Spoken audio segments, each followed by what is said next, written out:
Man, what is going on in Fromville, y'all? Like, episode 3 is one of the most frustrating episodes. And it's not that it's like a horrible episode or anything. It's not a bad episode at all. It just, we're so close to getting these answers that we want. And it feels like they're just stringing it along a little bit and just keeping it a little bit out of reach. It's by far one of the slowest episodes so far of the season. And we're only 3 episodes in. But if you're really Fromly, if you ever really followed the show, then you know we get these episodes every season. But we got season 4, episode 3, Merrily We Go. Let's check it out. All right, y'all. So I'm going to get straight to it.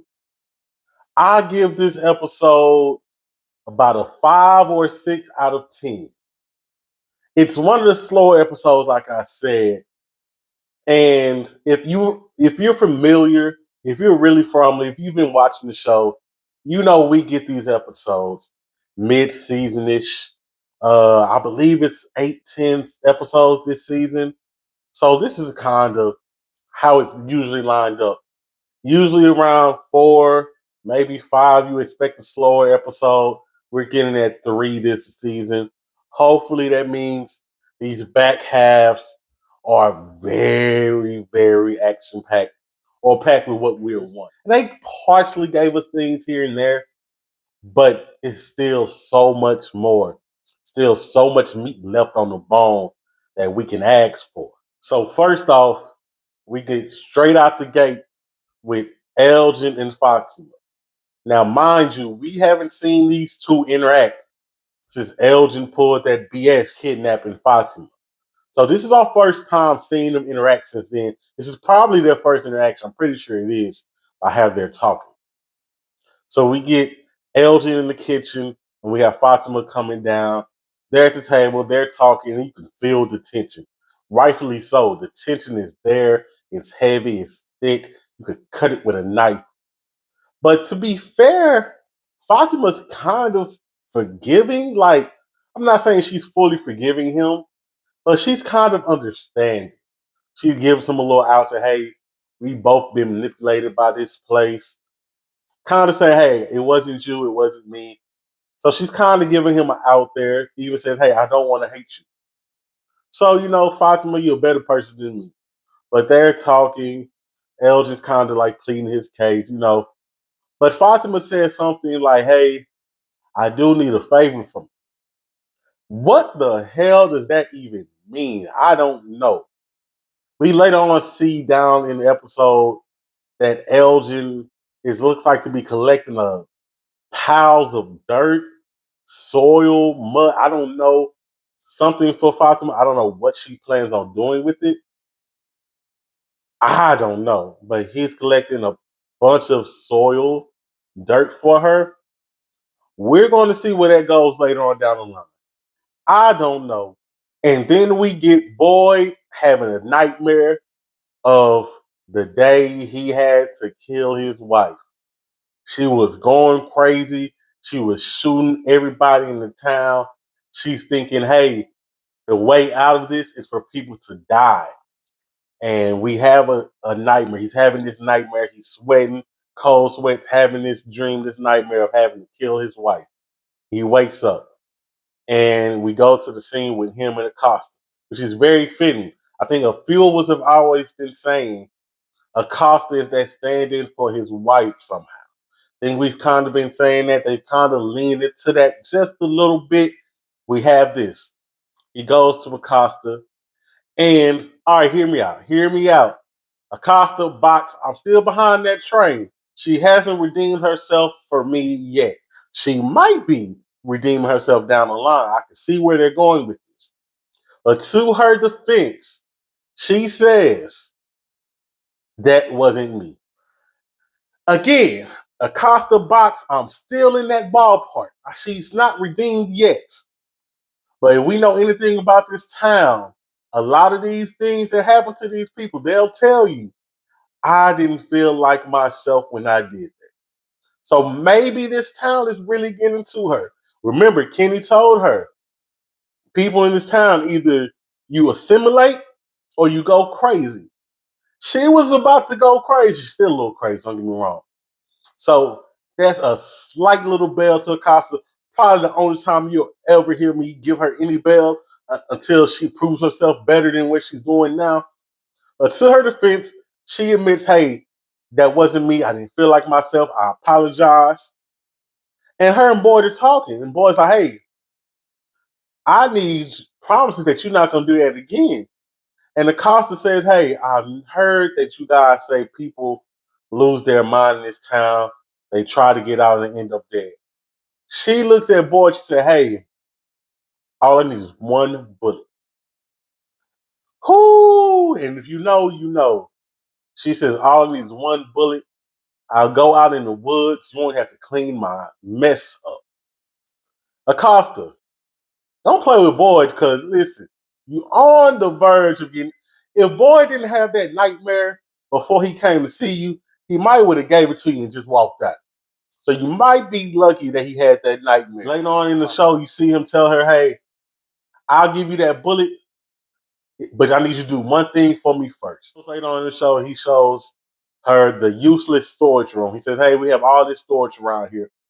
Here's where we keep the useless things. Acosta's feeling useless. I see what you're doing, boy. I see what you're doing. You're giving her purpose. Say, hey, this is our useless storage room. I need you as a cop, as a detective, to look around here and tell me if we missed anything. Boy, that's great leadership right there. That's great leadership. That's why you're the man in charge. That's beautiful. He's giving her purpose. He's getting her mind occupied. Idle hands is the devil's playground. He's giving her something to do. He said, hey, if you feel like after you do this, you still want that one bullet, I'll give it to you. But help me. And I think Acosta's going to find something. I think she's going to look in that room and something somehow is going to stick out to her. Maybe it's a picture of Sophia, girl in yellow from the past. Maybe it's a drawing of her. Maybe it's something that leads back to Sophia. Maybe it's something about the Lake of Tears, something that we're missing, something that somebody's missing. I think she's going to find something. Until she finds something, she's still on the list of getting put in that box. But I think Acosta's going to find something. I'm going to stick with her. I'm gonna try to give her some grace. Boyd seems to be giving her grace. I'm going to trust Boyd. Boyd, he's earned my trust. I'm going to trust Boyd. And then we cut to the clinic. You see Christy. You see the nurse. I can't think of her name. I've been blanking on her name. Forgive me. You see Kenny. He walks in with a box and some other dudes, some extras. We never see these extras doing things. This episode, I've noticed them in the background. Maybe my eyes been drawn to them, but these extras just be doing whatever. Side quest. But you see they come in.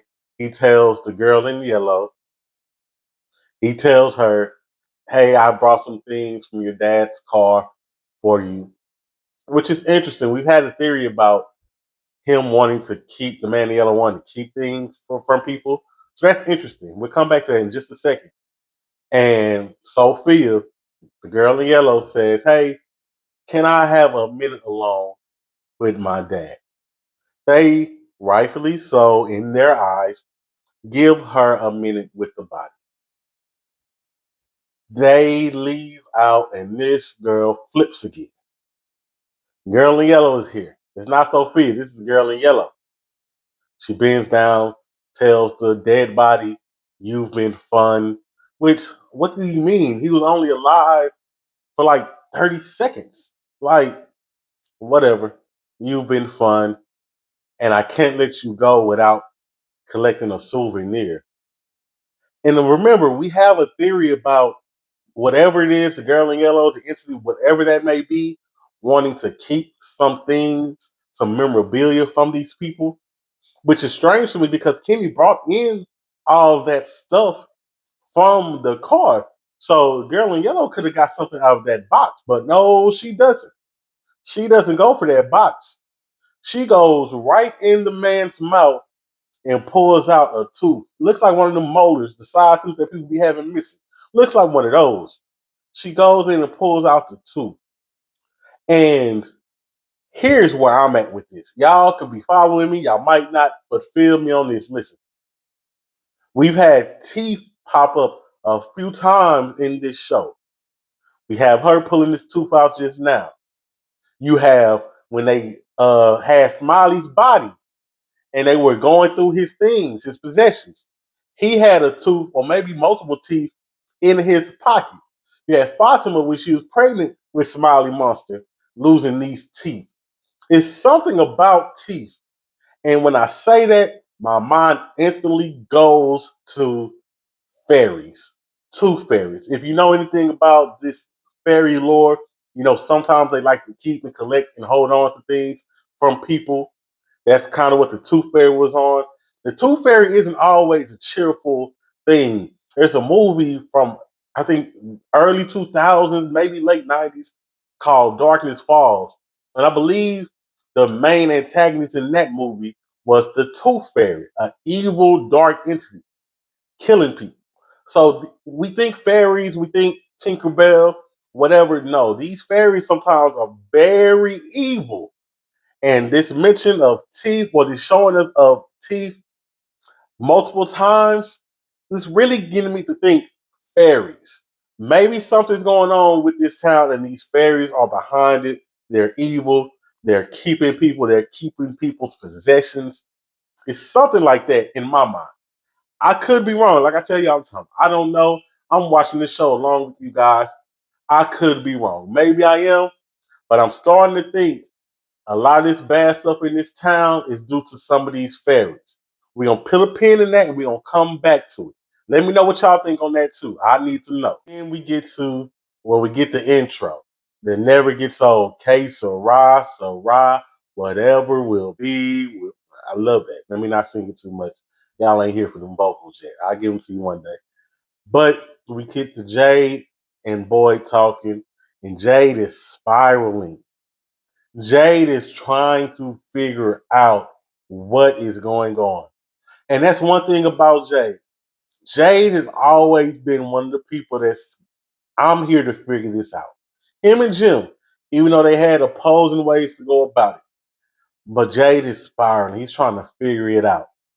Boyd just asked him what he has. Jade said, hey, I think I need some LSD. I need some acid. Whoa. Let's not jump the shark just yet. Let's not go acid yet. But he says, hey, Henry said Miranda start remembering this place after she had an acid trip. Maybe that's what I need. He asked Boyd of all people for LSD. Now you know Boyd ain't giving him none of that. He says, hey, I think this can unlock it. And I get where he's coming from with that. If you know anything about those type of drugs, I've never done it, never will. Don't put that on my jacket. But they're said to kind of open those type of mindsets up a little bit. Those trips kind of help people with those type of things. Allegedly. Again, I've never done it. I don't know. And so Jay's thinking, hey, if it works for her, if it helped her, it might help me. I see where he's going with it. And then he asks, hey, if we don't have that, what kind of drugs do we have that can help me out with this? And lo and behold, because Jade, you weren't getting them from Boyd. But lo and behold, later on in the episode, we'll talk what he was doing. But later on in the episode, he stumbles across some shrooms. Shrooms in Fromville. And if you know, you know. Anybody who's ever, if you know, shrooms are kind of along those same lines. It's supposed to help with that type of mindset. Jay stumbles upon them shrooms. We might be getting answers soon, y'all, because it's always been a slight theory with people that drugs are the key to figuring these things out in the town. Like, and the only place that has some drugs is the clinic with the nurse and Christy locked up. And even the nurse was an addict, so she might even have access anymore. But it was a theory before that drugs help people unlock these memories in this town. So maybe they're leaning into that. Maybe they might be on something with that. We're gonna see. I think Jay's gonna figure something out off the shrooms. It's gonna be trippy as hell, but he's gonna figure something out. And then we get the funeral scene. Now, this whole thing feels off from the jump. They're burying Jim and they're burying the priest. And you see something that stood out to me. I'm not gonna lie to you. You see Ethan and Julie and Tabitha walking up. And Ethan has this real oversized jacket on, coat on. And Ethan says, "Hey, Dad told me a man wears a suit to pay his respects." Now I know there's people out there that think that Ethan might be the man in yellow. And seeing him in this oversized suit jacket, it did something. I don't know just yet if I believe he's the man in yellow. But seeing him in that jacket, something about it kind of makes me feel like maybe. I mean, it wasn't yellow, but he was looked real disheveled. Granted, it was bigger than him. It's too big for him, granted. But he looked real disheveled in that jacket. Kind of how the man in yellow always looked real disheveled when we saw him or in the drawings and things. So something there, something might be there. I'm not going to say something's there, but something might be there. So we cut to the actual funeral itself, and you have the crows. Now, let me tell you something about these crows. They've always been around, and they've always been something that's feels like it's important, but we just don't know. You see them when they see the trees. You had them flying into the colony house when Tabitha was not Tabitha. I'm sorry, when Tilly was reading people's palms or tarot cards or whatever it was she was doing. They've been kind of around. They've mentioned even in the first episode, if you remember, Ethan asked Jim, "Hey, why were the crows acting like that?" So they're not new. They've always mentioned and kind of touched on these crows. When I tell you the crows weren't having this funeral, they were not here for it. They start tweaking, they fly down, and something that stood out to me. So I'll be trying whenever they show something going on and they show the girl in yellow, they show Sophia. I try to see her face. And she looked kind of worried, like she didn't know what was going on. And that's real strange for the man in yellow, the girl in yellow, Sophia, to not know what's going on in this town if we believe that they're behind everything. So these crows appearing, it looked a little off to Sophia. Like if you go back and you look at her face, it doesn't look like a face of, yeah. It looks like a face of, huh. Like, what is this? What is going on? So I don't know. I feel like that she knows about the crows, but them acting like that was different for them. And so, like, what was going on there? And even Julie said, "Hey, were they laughing? Like laughing? So, are the crows good? Are they bad? Were they trying to warn somebody? Were they trying to warn the town that, hey, he's here, man in yellow right here?" My first time watching, I felt like they were low key trying to warn the people, like they might be trying to do when you see the tree, like they might have been trying to do with Tilly. I feel like they were trying to warn the people, like, "Hey, no, something isn't right here." So, with that said, who who is sending these crows? What are these crows? This sounds far out. Follow me. Could the crows possibly be like inhabited by the spirits of past townsfolk that's trapped there? That sounds a little far off. Don't get me wrong. I know that sounds a little crazy, but maybe the crows are like inhabited by the spirits of these people, and that's them trying to warn everybody, like, hey, no, she's here. Man in yellow, be careful. I don't know. We're gonna keep watching. I know they're gonna bring that back up somehow. I know it. So then we go to the diner, and you see everybody's in the diner after the services, after the funeral. And we see Victor walk in, and he gives Ethan a a drawn picture. You know, Victor always drew these pictures. He gives Ethan a picture that he drew, just offering his condolences in his Victor way. So we get that. And then we see Sophia, the girl in yellow, in there. And man, say, when I tell you she's up to no good, she's up to no good. You see her in the diner. You see her talking to Kenny. Everybody's in there. Boyd comes in. He pulls Kenny to the side. Julie walks over and she tells Sophia, hey, I'm sorry about your dad. And instead of Sophia saying, I'm sorry about your dad also, we don't hear exactly what she says to Julie, but then you see Julie get up and be like, bitch, what? Reacting. She's not having it. And whatever Sophia said to Julie caused her to go left. And this goes back to earlier when Kenny was talking to Sophia and he told her, hey, just a timeline of things. And Sophia's trying to plant that seed. Remember, she said, this is my favorite part. They start tearing each other apart. This is all her plan, manipulation. Hey, maybe everything started going bad once the Matthews and Jade came in town. And she kind of hints at that to Julia, apparently.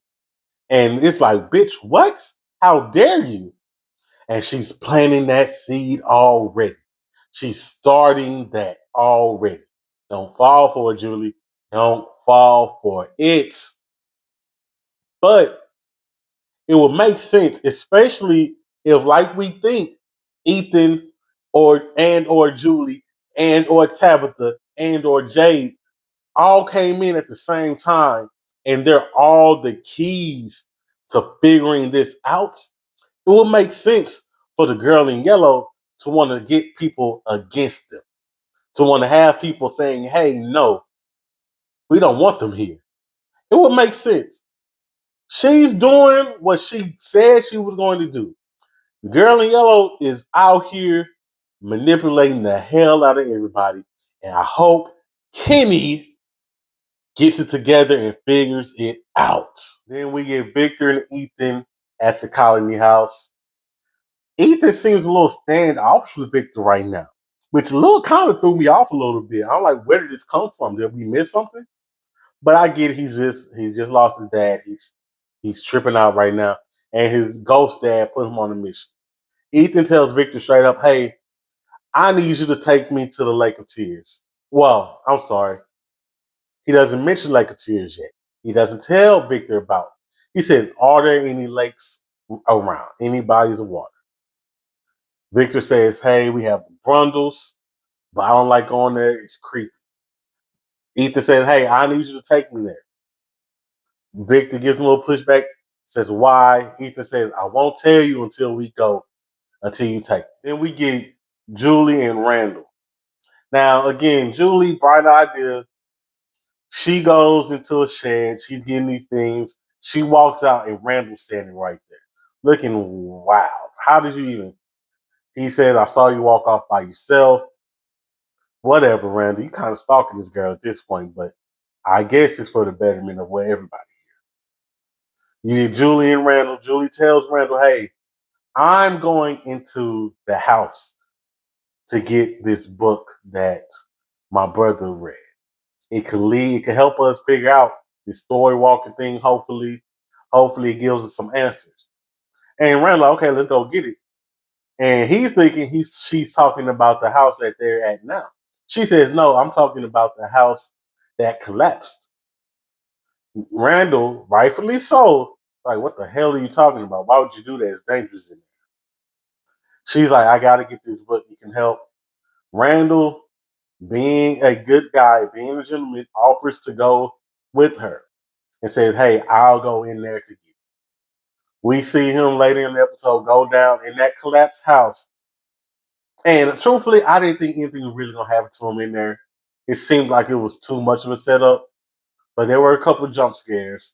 He goes, he sees the books, sees the bag, sees a dead body from I believe the bartender before Jade, sees his dead body, gets freaked out, sees a mouse or rat come out of his mouth, whatever that may be, grabs the book, the Chromonacle.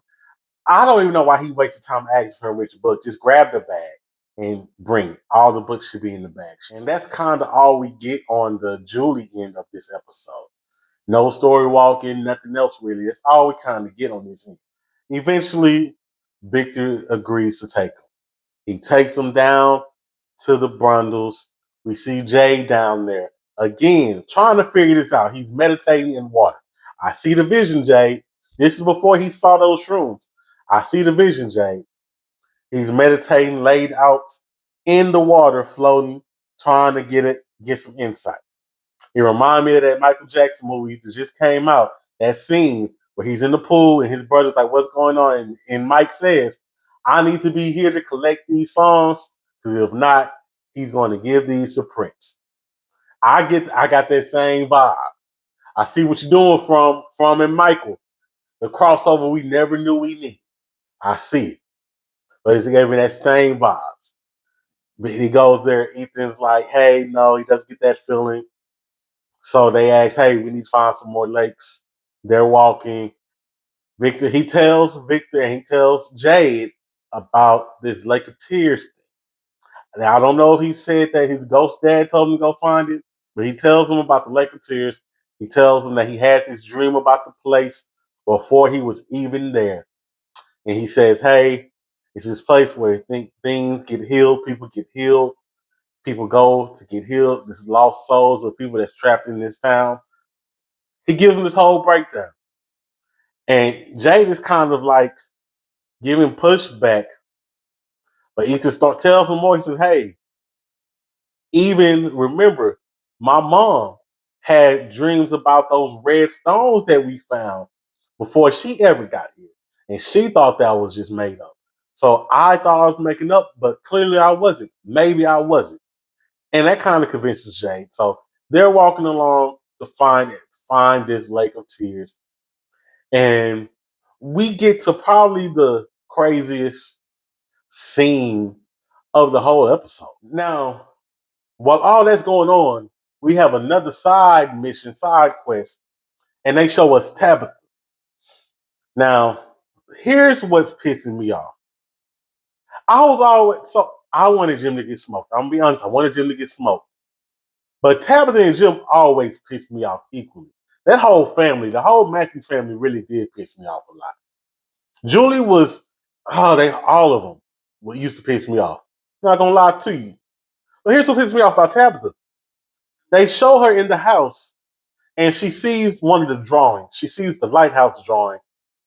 And you see something go off in her mind. And she turns the paper over, she starts to write. When I saw it, I knew. I said, I know she's not about to leave her kids again. I know she's not in her mind thinking, you know what's a good idea? My kids just lost their dad. Me, as their only surviving parent, let me leave them here in this town with monsters and all these people that we don't know if we can trust. Let me just leave them here. Tabitha, man, say, I know you think you're doing the right thing, but get your head in the game. Like, the only thing I would say put you in the box, but the only thing about that is then the kids won't have any parents. You see how messed up that is, Tabitha? Get your head in the game. Why would you do that? Why would you leave your kids again? You already left them once and they thought you were dead. You came back. They lost their dad. Now you trying to leave them. Man, say. But then we see Tabitha go to the colony house and you see Henry see her. And Henry knows something's, he knows something's up with her. Good job, Henry. He sees her and he says, hey, what's going on? She said, oh, I was just on my way back home. Henry says, oh, I'll walk with you because I know something's going on. My wife, Miranda, had that same look when she left. Henry's not stupid. He says, I'll walk with you. They're walking. He said, oh, look, let's stop this charade. Where are you really going? She tries to tell him about going to the bottle tree. He says, no, let's not do it. She insists. He said, okay, well, I'm going with you. Eventually, they get to the bottle tree. Henry never seen it in person. That's why he goes with her. That's another reason he goes with her. He wants to see this tree in person. He's never saw it. He just saw what his wife made in the backyard and the drawings. He sees the tree. She sees the tree. She says, okay, I have to go. And she tries to go through the tree. And Henry stops her like, bitch, you tripping. What's wrong with you? He says, listen, if you want to get through this hole in this tree, you got to go through me. You can't leave your kids again. They only have one parent. Henry is the voice of reason in this town. And I love Henry for that. I feel like Henry's going to get smoked. I hope not, but I feel like it's going to happen. He's talking too much reason and too much sense. It only makes sense. They're going back and forth. And lo and behold, we get the man in white. No, no, no. He's not the boy in white anymore. That's a grown ass man now. He paid about 3 mortgages. Boy, puberty hit him hard. And I understand, in the show's time frame, it's probably only been a couple weeks, months, maybe. It's been years since season 1. That's not a boy no more. That boy that went through puberty, he over there dunking on people, short as hell. They making it work. I will give them to him. They gave it a nod. She says, "Why do you look so different?" He says, "It's not important." Kind of lazy, but I understand you can't really touch on that. You got to just address it somehow. It reminds me of Fresh Prince when the new Aunt Viv and they hinted at like, "Hey, you look different." So I understand that. But boy, when I tell you, I saw the boy in white, and I was like, "Oh, that's a grown man now, man." But the boy in white tells him, "Hey, you don't have time. We don't have time to talk about that. You're very close now. You're very close now, but I don't think you have enough time." Tabitha says something about trying to go back to the tree. He basically tells her, oh, that's not going to work again. It worked then for that time.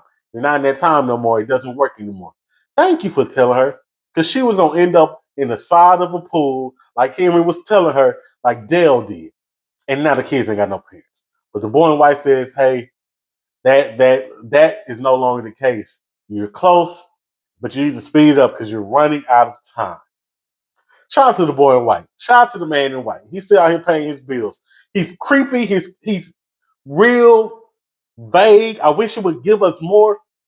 And I guess he said that he tried to tell Christopher in the last cycle everything and it didn't work. So I guess he wants people to discover it on their own now. But you could give us a little bit more, man. But hey, shout out to the boy in white. Hey, it's a grown ass man now. That's all I got to say. And we get probably one of the craziest scenes of the episode. Like I said, the episode didn't have a whole lot in crazy for us. But we get Victor seeing the man in yellow suit on the ground underneath that tree. That's, if you remember episode 1, that's where the man in yellow transformed at. We get Victor seeing that. And when I tell you Victor freaks out, he stops in his tracks and he pisses on himself. Man, what? What? Victor? Hey. And Victor ain't no punk. We just seen Victor pull the tool out on people. We just seen Victor get rowdy with a few people. Victor ain't no punk, man. But him just seeing that suit made him piss himself. I'm not gonna lie to you. I was not expecting that. I was not expecting that. When they cut to his leg and you just saw it trickling down his leg, I was like, what the fuck, man? What the fuck? Then we get another crow also flying in this scene also. Like I'm telling you guys, those crows mean something. We don't know just yet, but they mean something, man. But man, Victor, when he saw that suit on the ground, he froze up. He's not playing with nobody. Mm-mm. Mm-mm. To make a grown man, I know Victor's still a kid in mind, but to make a grown man piss himself like that, I don't want no parts of it. It's something going on. Then they give us a scene of Kenny going to the church and confronting Sophia about what she said to Julie.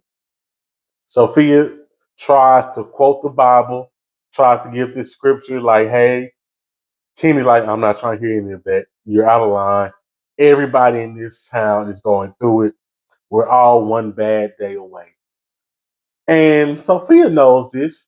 The girl in yellow is manipulating these people and wants to get them to turn on everybody.